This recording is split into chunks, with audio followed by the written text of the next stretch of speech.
Radio Nuevo Tiempo presenta Diálogo Bíblico.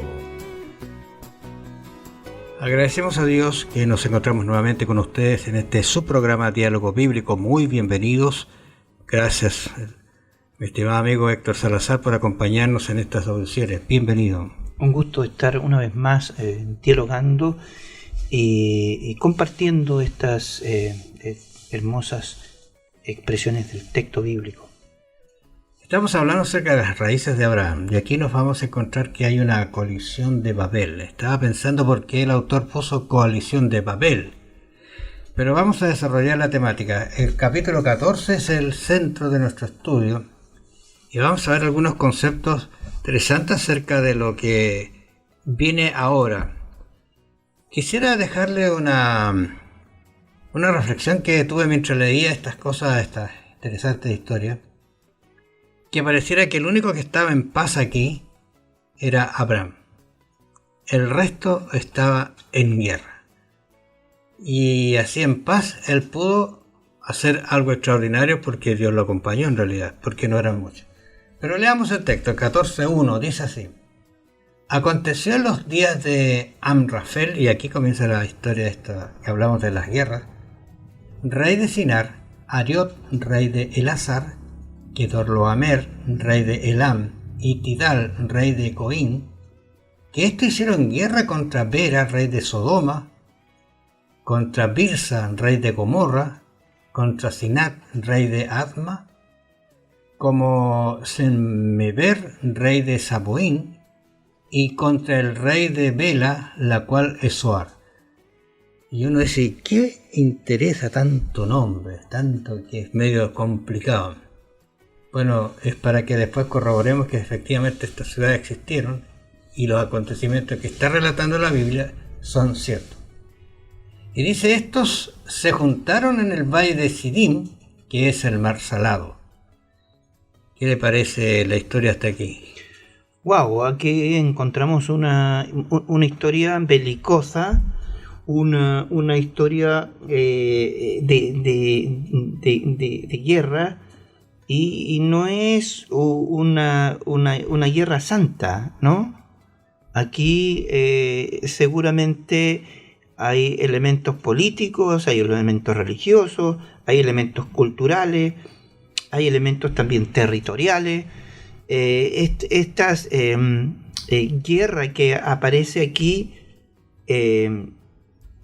refleja también el espíritu de la sociedad de ese tiempo.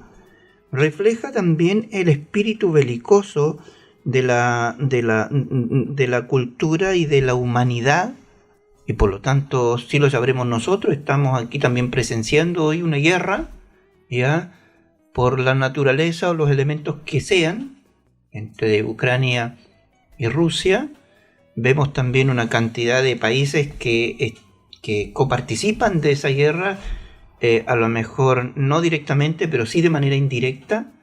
Es decir, también es notorio que en el capítulo número 14, en una cantidad de reyes que van a suceder, aparecen ciudades que tendrán una relevancia después como contexto de juicio de Dios, o también como alumbramiento de acontecimientos de bondad de Dios, de cuidado y de protección. Por lo tanto, como bien ha introducido usted, Abraham está en paz con Dios, y estando en paz con Dios no advierte estas turbulencias hasta que, aún estando en paz con Dios, esa turbulencia acomete en la experiencia de un familiar, ¿ya? Y aquí la cosa se pone un poco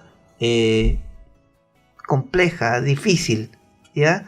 Porque basta mirar 300 y tantas personas que son parte del ejército de Abraham, comparado con un ejército que no menciona aquí, de ciudades bastante grandes o que tienen mayor capacidad de hacer frente a un grupo de 300 hombres que vienen a liberar a uno. Ahora, la historia dice que en esta coalición que van tomando el territorio, ¿no es cierto?, aparece el versículo 11, y tomaron toda la riqueza de Sodoma y de Gomorra y todas sus provisiones y se fueron.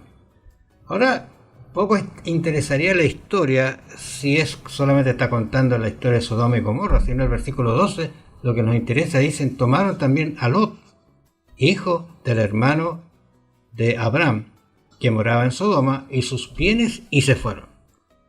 Y aquí aparece como siempre alguien que sabe la historia, se la cuenta a Abraham, y ahí es donde Abraham se prepara.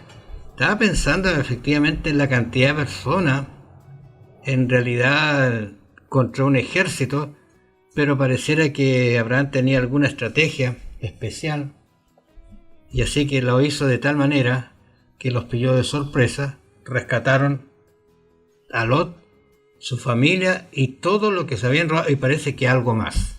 Sí, el relato dice, y cayeron de noche, es decir, aquí hay una estrategia, 318 hombres, 300 hombres serán suficientes con Gedeón. Uh-huh. Evidentemente el Eterno va delante de Abraham ante este aspecto. Abraham es ahora un Goel, un redentor de Lot, alguien que lo ha salvado, alguien que lo ha liberado. Abraham está obrando como Dios obra en la experiencia del hombre, liberándolo de la coalición de un grupo de personas, pero también Dios como liberándonos de la coalición del mal. En Apocalipsis, en ese triunvirato entre el hombre, la falsa religión y los poderes del mundo. Ya en esa coalición destructiva, Dios aparecerá con Cristo como nuestro Redentor, así también Abraham, como Redentor de Lot. Interesante que el personaje que viene era un fugitivo que había alcanzado a arrancar, le entrega a Abraham la información. Y uno podría pensar, mi sobrino se fue por el mejor terreno, pero él no guardó rencor, ni lo albergaba en su corazón, no había resentimiento ni ingratitud, sino que despertó el afecto y decidió rescatarlo, poniendo en riesgo también a su gente, a su familia. Claro. Porque mira, pensaba lo siguiente, suponiendo que Abraham sale con los 318 personas y es atacado ahora el lugar donde vivía Abraham. Claro, que muchas de esas cosas sucedían. Sí. Pero detrás de esto estaba la mano de Dios dirigiendo y cuidando a Abraham. Había dicho que lo iba a cuidar. Y él enfrenta una victoria realmente interesante porque rescata todo.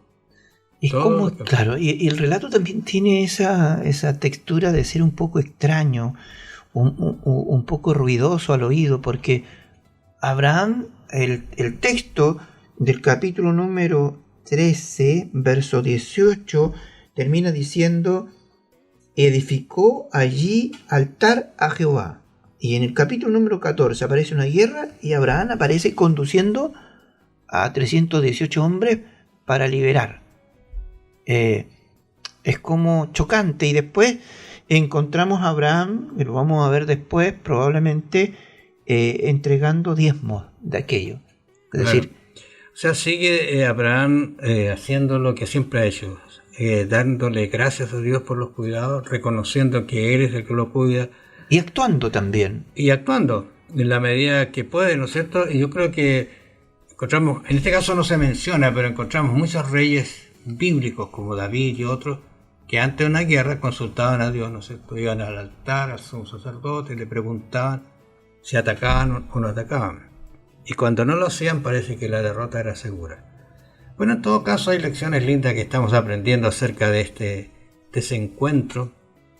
Y vuelvo a insistir, Abraham estaba tranquilo y el mundo estaba turbulento. Turbulento, sí. Pero en esa tranquilidad tuvo que salir a la turbulencia y rescatar, como el Goal, como se menciona tan linda expresión, rescatar a su sobrino.